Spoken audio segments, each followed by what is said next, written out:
Well, g'day travellers, and here we are. The day has come when it's time to start pulling the gear out of old hops and transferring it across to the Dmax. So today we're going to be taking the auxiliary battery system out of here and temporarily putting into there, because when it goes in for the fit out there will be some drawers coming in. So we're just going to pop the battery in the back so that we can use the fridge for the moment. We've already taken the Red Arc DC charger out of there because the battery system in hops has its own DC to DC charger. So let's get into it. Let's start stripping out Old Faithful. Really going to miss this old girl, and making the transition over to the new truck.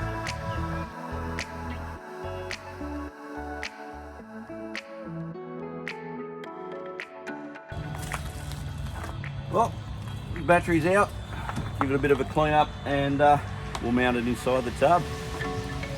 Right, so it did have a battery box in the back of this before, and it sat in this little plastic tray, which is considerably smaller than the tray for our Kickass system. So I don't have to drill too many holes in the car. I'm going to reuse the holes that were already there to mount this plastic tray down. So I'm simply going to use that tray as a template, sit it inside this one, and screw it down through the same holes, and so we can put this in. And it's only going to be a temporary fit because there are drawers going in here, so it'll have to be relocated when that happens. So just so we can secure the battery, use the fridge. All right, let's do it.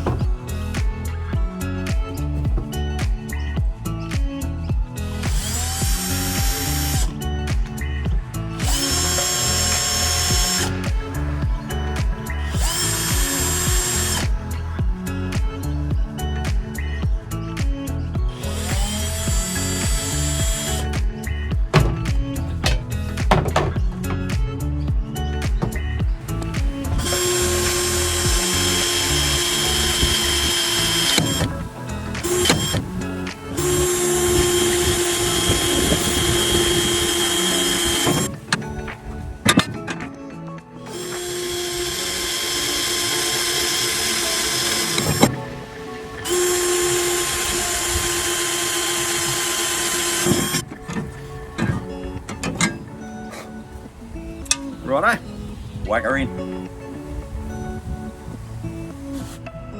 Righty, I tell you what, this rain today is a pain in the ass. So I'm just going to line this up with the holes that are already there. If we can see them. Get one in and then we're right. Always the fun part, I think. We're there.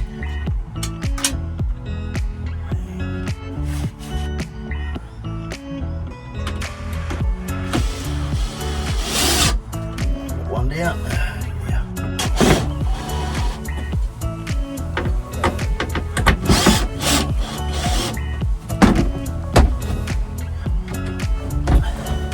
So as I say, this is just a temporary mount, and we're just using the same screw holes. So we're not putting any more holes in the floor, and we'll put a bit of silicone on these ones that are here before the drawers go in, just to seal it up. Alright,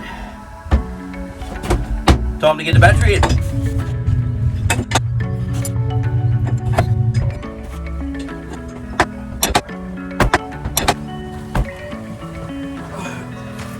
Right, now we've got the battery box here.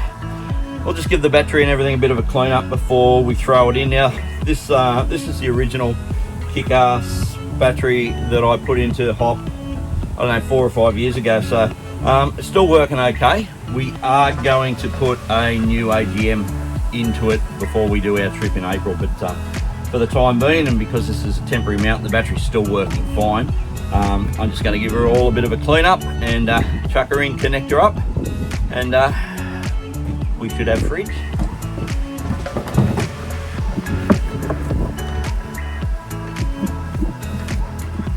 So 5 years of off-road dust on absolutely, well, more than 5 years on a lot of stuff, but about 5 years of off-road dust on the battery. So I'll just give it all a bit of a wipe over to make everything clean and try and transfer the least amount of dust from hop across in to the Dmax. And Dmax hasn't got a name yet, so we would love some suggestions on what we should call it. And mate, every truck's got to have a name. So I was thinking Seagull, because she's white, she's got silver tips, but I don't know. What do you reckon? Drop us some suggestions in the comments and let us know what we should call the Dmax. Now, you know, we can't go with anything as obvious as Maxwell or Maxine or even Maxie, because old Simon from All for Adventure calls his Maxie, and his new one Maxie too. Graham calls it the Dmax. We need a name. Let us know what you reckon.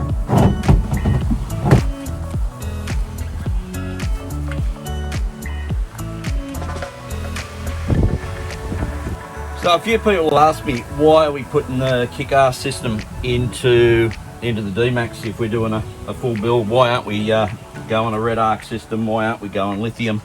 Well, the answer is we've got the new camper trailer coming, which I've upgraded to a red arc Manager 30 in there.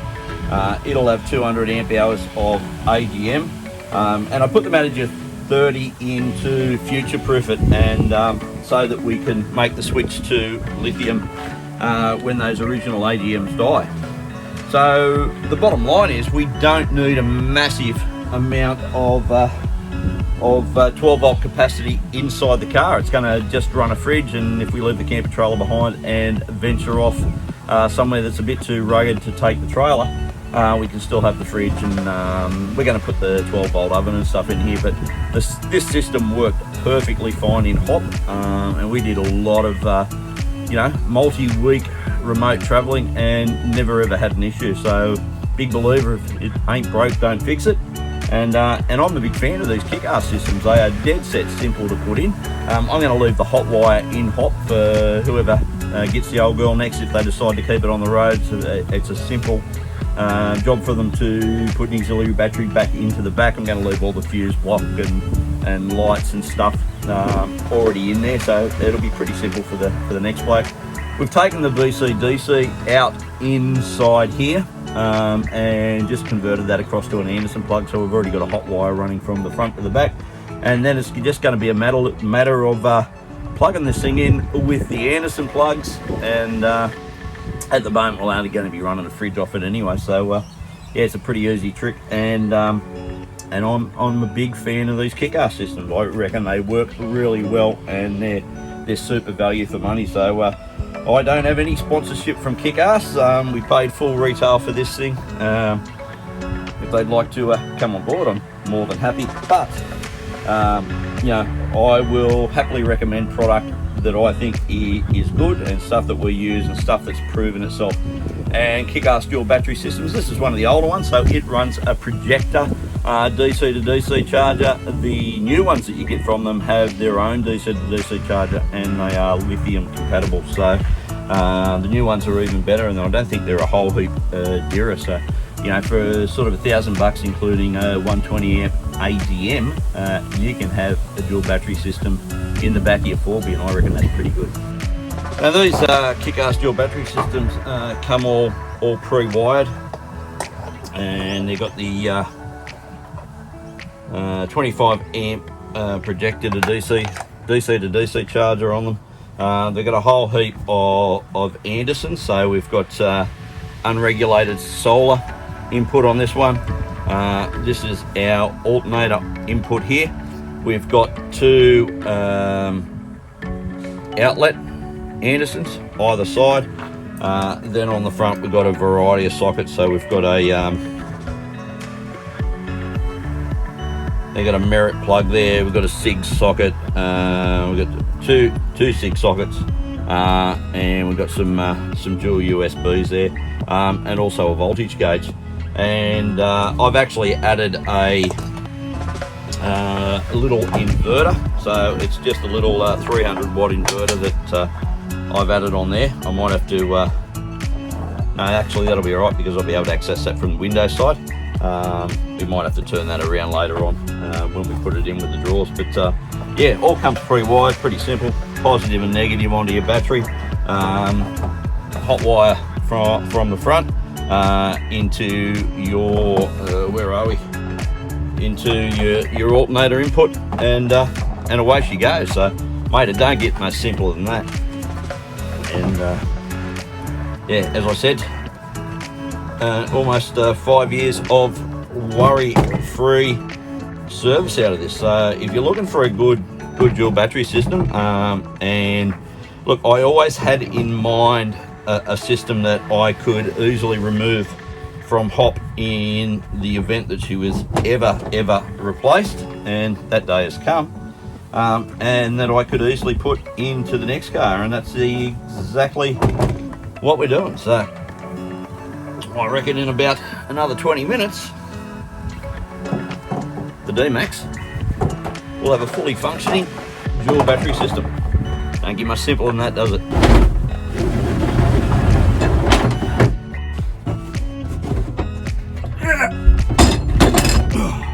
Heavy little bugger. Righty. Oh, ain't you hate fiddly friggin' jobs? There. Those two stayed in. Alright. And yeah, it's as simple as just connecting the top now. Righto. So yeah, this is just as simple as connecting your positive and negative. Just a little ring connector.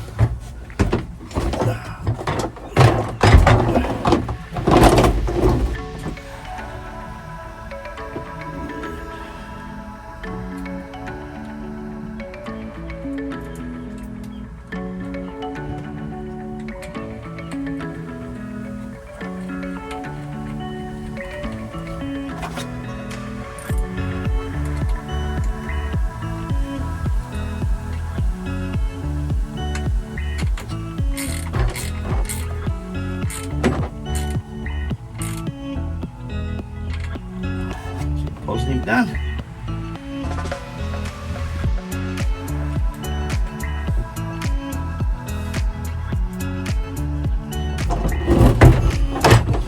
So yeah, how easy is this, mate? You certainly don't have to be an electrical guru. Just gotta watch that doesn't rip out. Start it, take the weight off that. Yeah, you certainly don't have to be an electrical guru to hook this up. So mate, we are 90% done. We just tighten that down, and then we just pop the lid back on, and just get the clip to go in the back, and I can't see what I'm doing. There we go. She is on, and got our Anderson plug here, which is wired up to the battery, and I might listen. Oh no, that might be pull it a bit too tight. I was going to say I'll leave it left around there for the time being. Yeah, it's going to pop out Anderson in. And I just got to put the nuts to tighten that down, but this is our what do we call this thing? Inverter. Our inverter, so we can plug that in as well, and that's working. So we'll just go start her up and see if we get an input from the alternator, and then we're pretty much done. Just got to secure it down.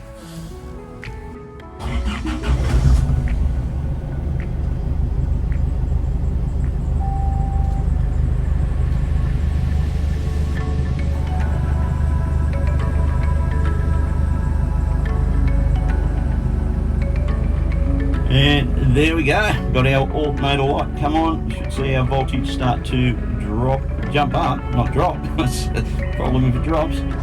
Jump up any moment. Let's have a look.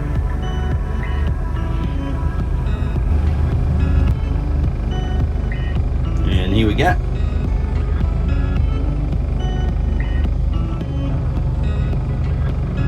Perfect. Dual battery install and working. How good's that? Just need to tighten it up now. Oh, there we go. All hooked in. Nah. It's been about 5 hours yesterday on the paint. Gave it all a buff and polished her all up, put on a coat of Canuba wax, and she's come up pretty good. The paint was a little bit faded because it's been sitting around ARB for a couple of years now, just as a spare vehicle. So it's just sort of been parked out the back of the shop. Hasn't really been washed, hasn't been polished, and but yeah, the paint has come up pretty good. So it was just a little bit dull. And it's been a while since I've had a 4B that's had a decent coat of paint on it. So yeah, she's looking all right now. Got a set of seat covers to put on and give her a little bit of spit and polish on the inside. And I am pretty much done for the weekend.